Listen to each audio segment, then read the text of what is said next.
Imagine a world where Silicon Valley no longer controls the digital future of Africa, because China just flipped the script. The United States' digital empire on the continent might already be collapsing, and what replaces it could change global power forever.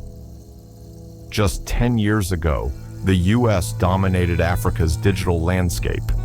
American companies controlled most of the data centers, the undersea cables, the cloud platforms, and even the software that governments relied on. But today, that dominance is fading fast. China is building a digital empire of its own, and it is doing it in a completely different way. To understand what is happening, we need to talk about digital colonialism. Digital colonialism is not about armies or flags. It is about who controls the internet infrastructure, the data pipelines, the surveillance systems, and the digital roads that entire nations depend on. For decades, the US used its tech giants to quietly shape Africa's digital growth. But now China is challenging that power in a way the world has never seen before. China's strategy is simple but powerful. Instead of just selling services, it builds the infrastructure itself. Fiber optic cables, 5G networks, smart cities, satellites, huge data centers across the continent. These are not just business deals. They are long-term digital foundations. And when you build the foundation, you gain influence over everything that stands on it. Look at Kenya. Chinese companies helped expand the nation's broadband backbone and modernize key telecom networks.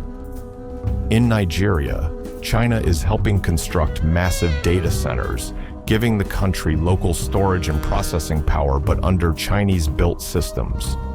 In Ethiopia, Angola, and several more nations, Chinese firms are running smart city projects, surveillance systems, and digital government platforms. So why is the United States losing ground?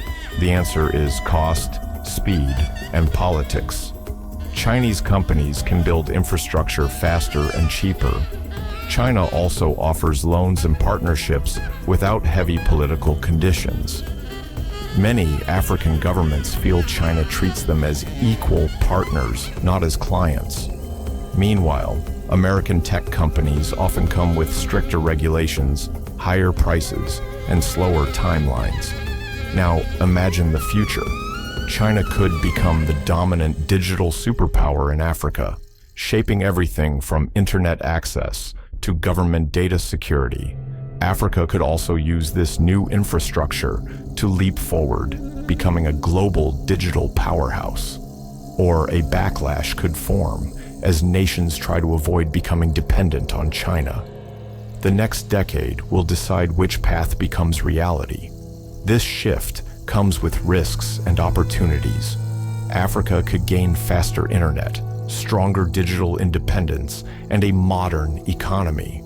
But it could also become deeply tied to China's technology, surveillance models, or debt structures. The big question is simple. Will China's rise in Africa bring empowerment or a new kind of control? One thing is clear. China may have just ended the era of US digital dominance in Africa. But whether this becomes a victory, a trap, or a turning point is up to the nations who stand at the center of this global power struggle.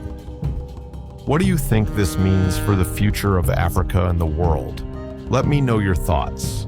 And if you found this breakdown interesting, make sure to like and subscribe for more deep global stories just like this.